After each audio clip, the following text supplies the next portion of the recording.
Hey there, welcome back to our channel. In today's video, I'm going to show you a quick and easy way to update WhatsApp on your mobile device.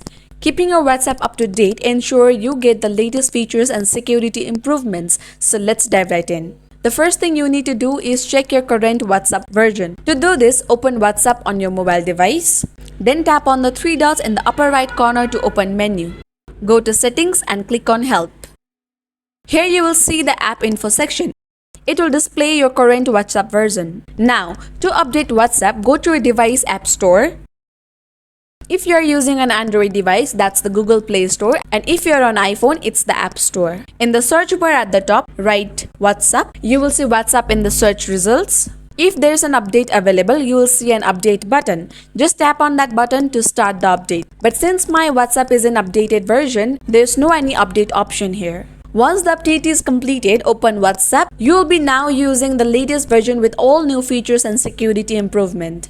And that's it, you have successfully updated WhatsApp on your mobile device. It's essential to keep your apps up to date for the best experience and security. If you found this video helpful, please give it a thumbs up and consider subscribing for more tech tips and tutorials. Thanks for watching. I will see you in the next one.